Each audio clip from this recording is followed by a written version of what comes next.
In the video, I want to show you how you can install Android games and apps on your system. To do this, simply open your browser and type pcandroidemulator.com in the search bar. Here, just scroll down and you'll find various Android emulators, with the best one being GameLoop.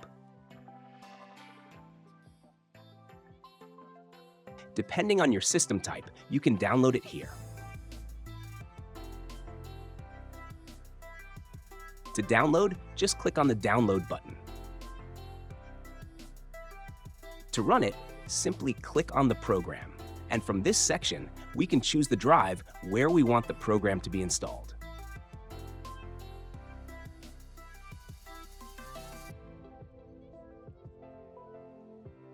After installation, simply run the program.